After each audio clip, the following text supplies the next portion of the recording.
This week on Arizona Illustrated, the geology, ecology, and beauty of one of southern Arizona's most recognizable landmarks, Pichacho Peak.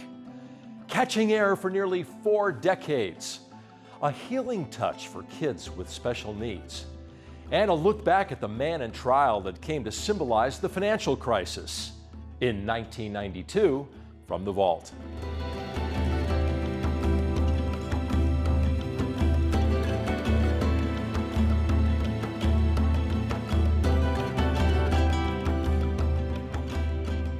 Welcome to Arizona Illustrated. I'm Tom McNamara.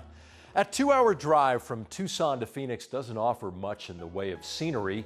However, there is one 1,500-foot tall landmark out there that's pretty hard to miss. And now we're going to pull off I-10 at exit 219 and explore Pichacho Peak.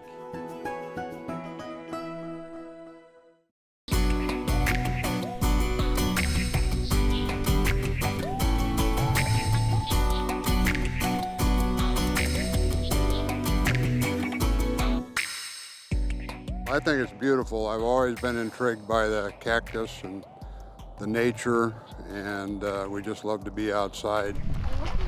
Look at the other ones, even lower. I like the nature. It's really nice, and the hikes are really difficult. In the spring, usually there's breezes like this, and it's very nice and refreshing. Hello, sir. How are you today? My name is Robert Young. I am the park manager of Pichacho Peak State Park. With being the main corridor with the interstate here is on the way to Phoenix or Tucson. We're a little kind of island, if you look at it, through the pass here of just perfect example of Sonoran Desert.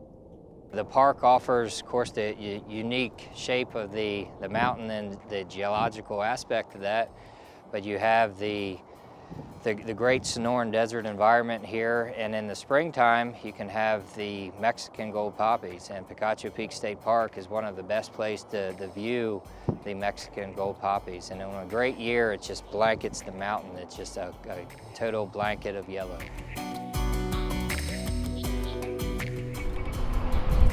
Well, for me, we were driving by to Tucson and I couldn't take my eyes off it, and I kept taking pictures out the window. And I told my husband, we've got to go back there and go hiking. And today was the day. I just said, we're going.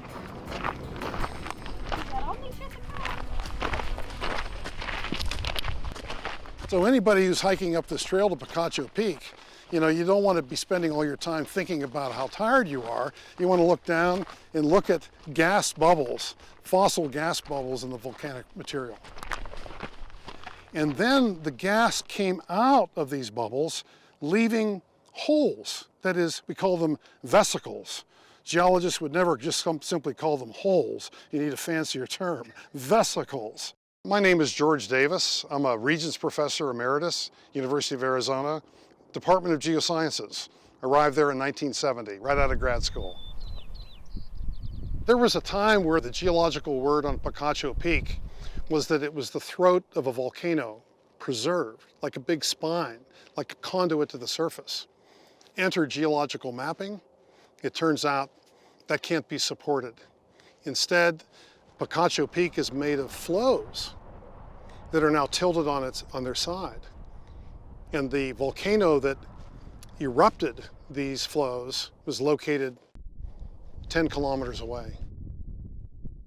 Very important part of the story of Pichacho Peak is that the rocks we're standing on Pichacho Peak are way out of place. They were originally formed as lava flows on the other side of Pichacho Mountain. How can we be certain that there's a link between the two? Well, we have a dotted line that connects the two mountains. One of the dots is that island of dark rock where I'm pointing right now, and the other is the little, almost looks like a fortress on that ridge top in the far distance. Those are volcanic rocks that were faulted part of the way to Pichacho, but not all of the way. So it's almost like the breadcrumbs we were talking about that left a bit of a trail that causes us to conclude these rocks started out way over there.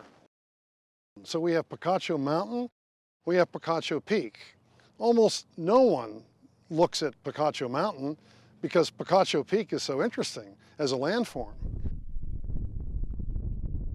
We're talking many years ago here, but approximately 1,500 years ago, this area, this environment was completely different, where it was a farming community for the Hohokam Indian.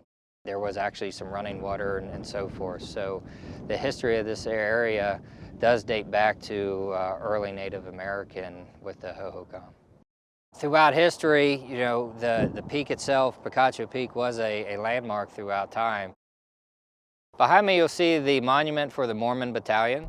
The monument was erected in their honor for several things. The Mormon Battalion was contracted by the U.S. government in the 1840s to construct a road through the pass, Pichacho Pass, becoming the main corridor as it is today.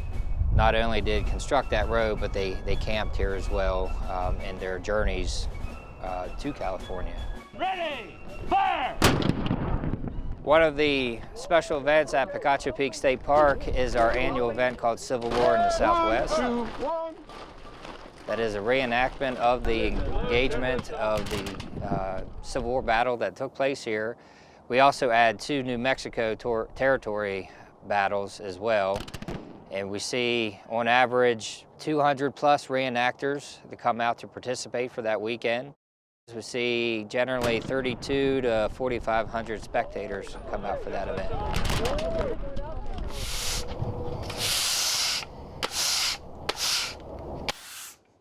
My name's Les Hook. I'm a volunteer, maintenance volunteer here at Pichacho Peak State Park.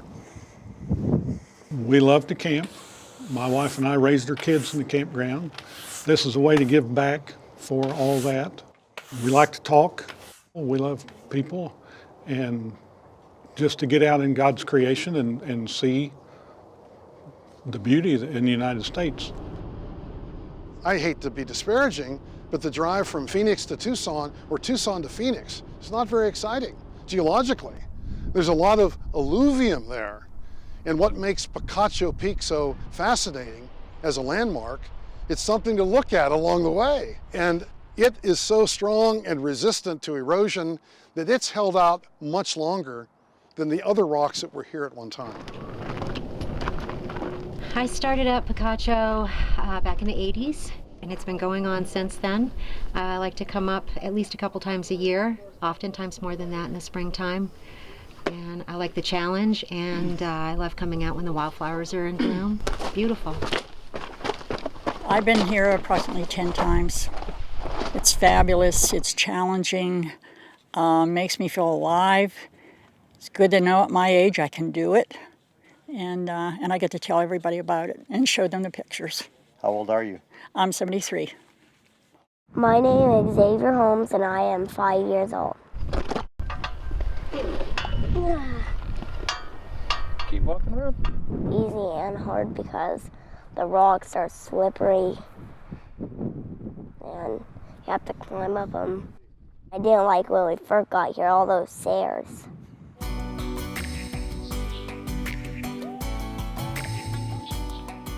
Majestic, Challenging, fabulous, beautiful, rewarding, inspiring, and just blessed to be able to do this. and fun.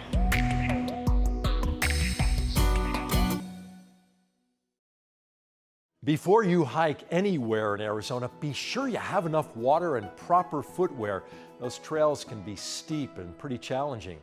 Next week, we return to Pichacho Pass for a longer look at the Civil War in the West, including a clash in the shadow of Pichacho Peak. Whether they're undergoing cancer treatment or coping with a chronic condition, children with serious medical needs face many challenges. And sometimes the challenges come from the very things that are meant to heal them.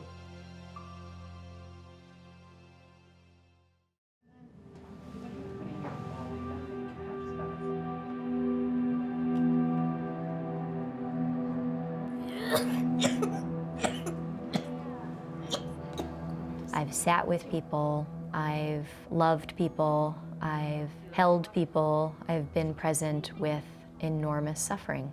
Yeah, okay. I saw this one little girl going in for surgery. And she was terrified. She was absolutely terrified. And my only role was as a witness.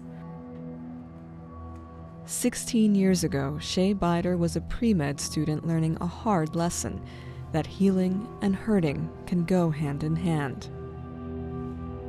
So I got to experience her going under anesthesia in a state of immense fear. And something in me in that moment just said, no, it doesn't have to look like this. Shay set out to help sick children and their families as she had helped others for years, through touch. As I was putting myself through school at UCLA, I was working as a massage therapist. And through that work, I had worked with people who'd had heart surgery and cancer, who had had very significant losses and were grieving the death of a partner. And I saw how nurturing and comforting that work could be during incredibly trying times.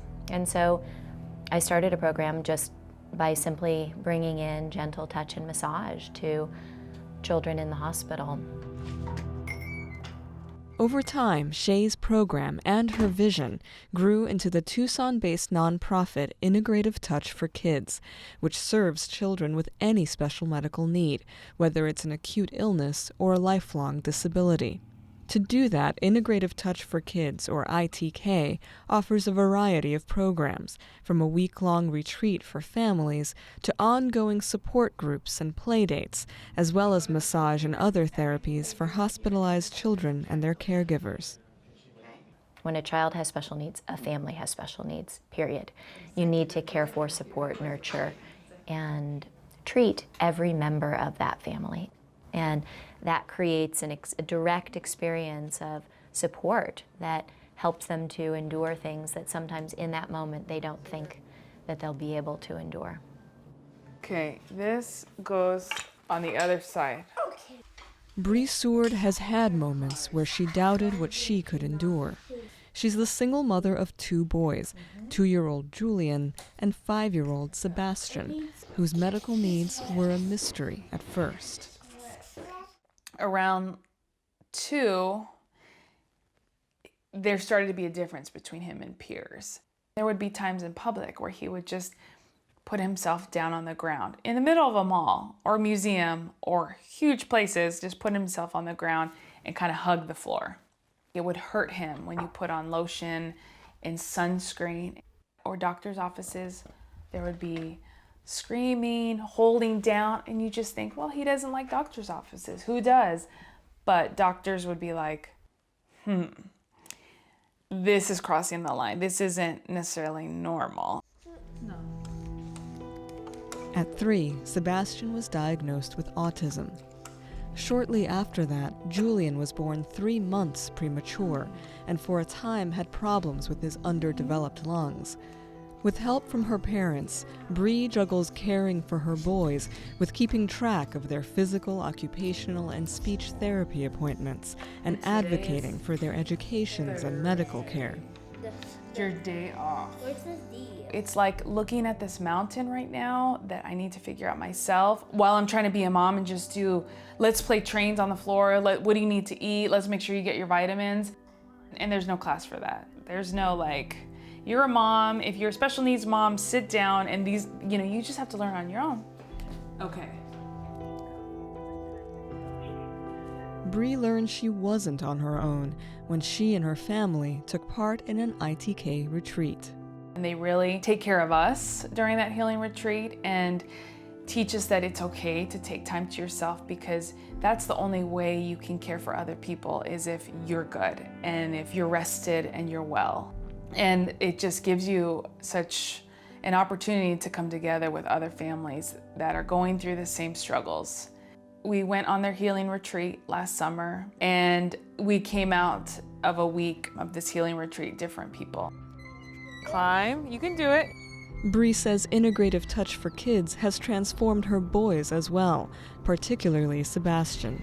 He's not stuck in a room lining up cards anymore. His world's expanded. A village has helped make him who he is, and part of that village was ITK. Despite the benefits that Bree and other participants report, ITK has met with resistance over the years, in part because it embraces some complementary and alternative medicines that haven't been scientifically proven. Many of us in traditional medicine, we never thought of alternative therapies. These techniques, they have a value because we are hardcore scientists. We base everything on science, not on touch or healing. Dr. Faiz Gishan is physician-in-chief of Diamond Children's Hospital and no stranger to the lesson that shaped Shay's life. I'm a pediatric gastroenterologist. In that capacity, I see kids with gastrointestinal problems, and then I do endoscopy in those kids. The little ones, they have to be masked. The older kids, we have to put an IV.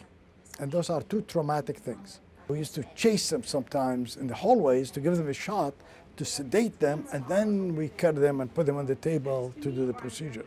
I know we've worked on the mom. I don't know that we've worked on the child. The first thing I met Shay, she came in one day with one of my patients, and she asked me if she could do an integrative touch, healing touch, to calm him down before I do the procedure.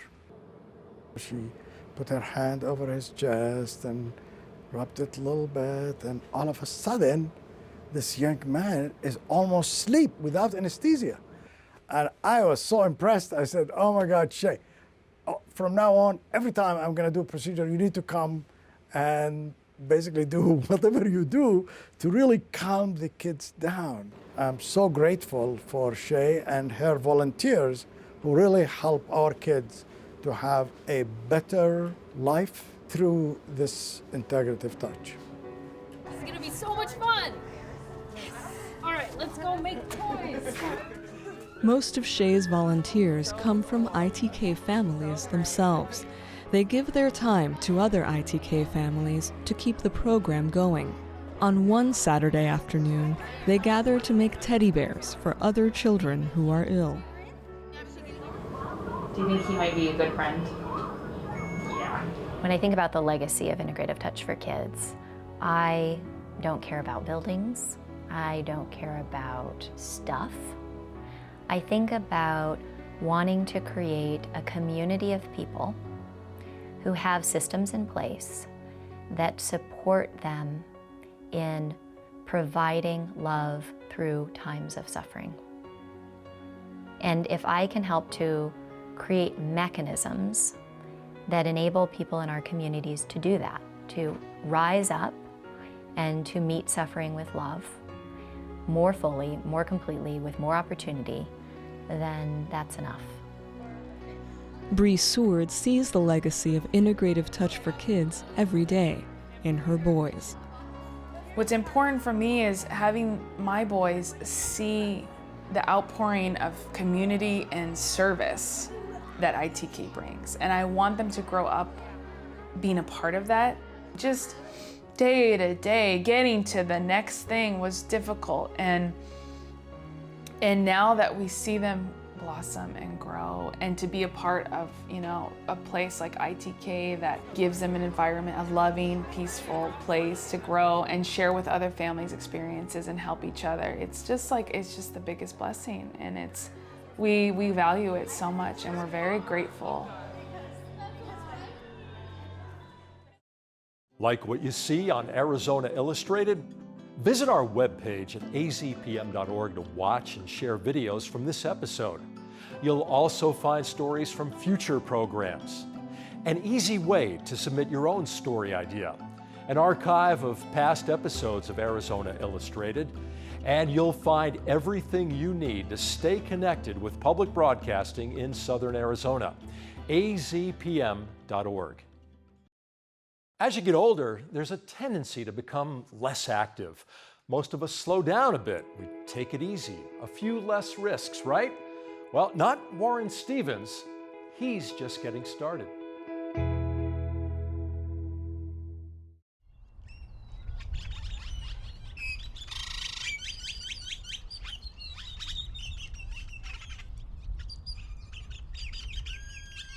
In '74, we went to Oahu for vacation, and walking down the main drag of Honolulu, every morning I see these guys with long blonde hair coming through the crowd, and there seems like they're gliding, you know, and then they pass by and they had a little piece of wood on their feet with roller skate wheels.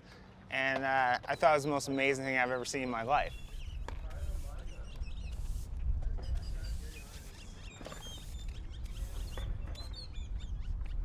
The following summer in '75, skateboards came to Kmart.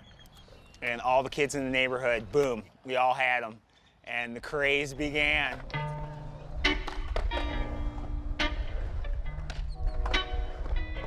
I hooked up with a crew here in Tucson who were kind of like the local heavies, the pool skaters. The post office on 6th Avenue, right next door, there's a hotel that has a sign that has swimming pool. Yeah, we skated that pool for years. That hotel was vacant, and that was the pool. I need the fear in my life. I always want to be like right on the edge of almost dying.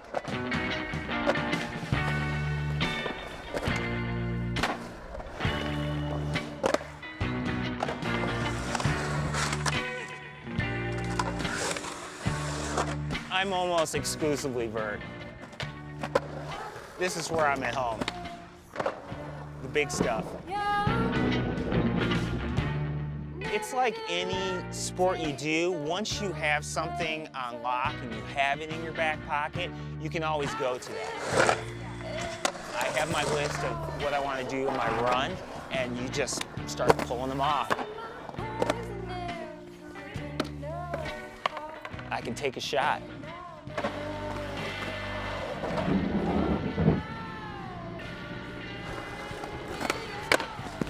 I've paid my dues in here, big time. It's part of the sport. We wore pads 100% of the time in the 80s. Skating vert is very demanding, and you can't always call when you're gonna land on your feet.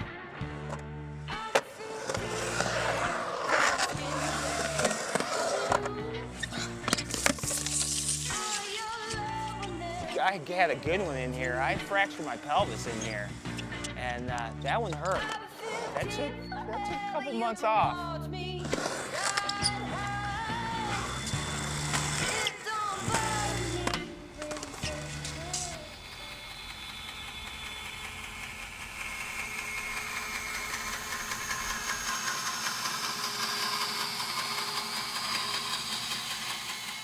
A friend just gave me a blank back in, I think it was about 2006, and said, hey, see if you can make skateboard. And I ended up making this skateboard right here.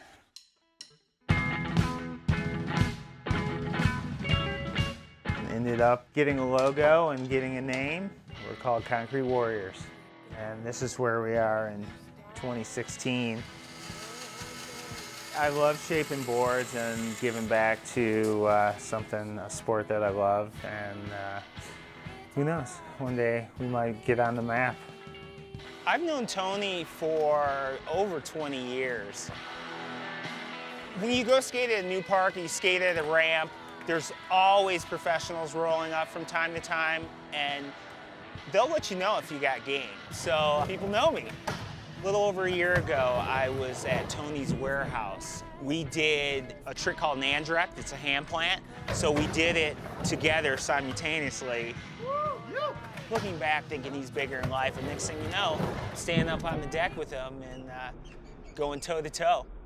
And that was a huge moment for me.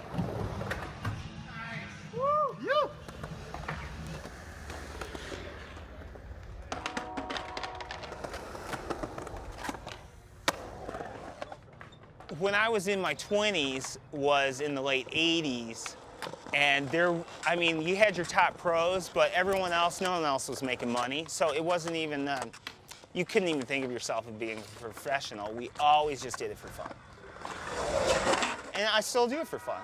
There's no paycheck in it. It's the greatest workout. We joke about him being a vampire. Like, he has pictures that'll show us of the 80s when he was skating pools and stuff here in Tucson. He looks the same. It's really inspiring for me because there's people in their 20s that are like, oh, I can't do this, I'm old. I'm still a crazy old man. I am 50.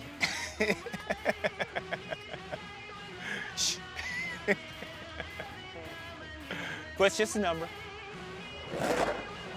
I love getting air. That's pretty much sums it up. I'll probably still be skating at 80 because my dad's 80 and he's still fit as a fiddle. I just feel so thankful that at my age I can still play like I did when I was 14. It's the same, like it was from the first day I stepped on my skateboard.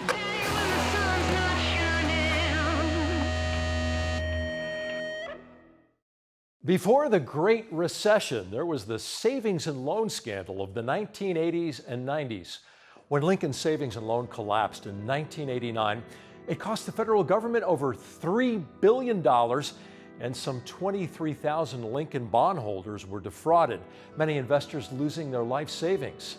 There is one man who is remembered perhaps unjustly as the nefarious architect of this financial implosion, Charles Keating.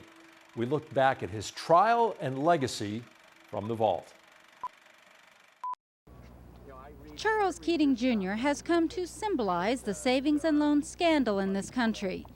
Keating, now in prison in California for his conviction on security fraud charges, was characteristically confident when he emerged from the federal courthouse in Tucson on March 18th. Moments before, he had asserted his Fifth Amendment rights against self-incrimination when questioned by attorneys for 17,000 investors who have filed a class action lawsuit against him. Keating's reaction to his latest day in court? But attorneys for the investors are not laughing. They have built a case against Keating as former owner of Lincoln Savings and Loan, leveling a myriad of charges against him. At the heart of their case is a scam they claim gave the illusion that Lincoln Savings was making money, millions of dollars, when in fact the savings and loan was losing money. Money freely in the hands of people will corrupt. That is the sad, hard fact. Joe Cachette and the team of lawyers for the Lincoln investors say that it's not just Keating and his high-powered attorneys and accountants, but also the decade of the 1980s that are on trial in Tucson.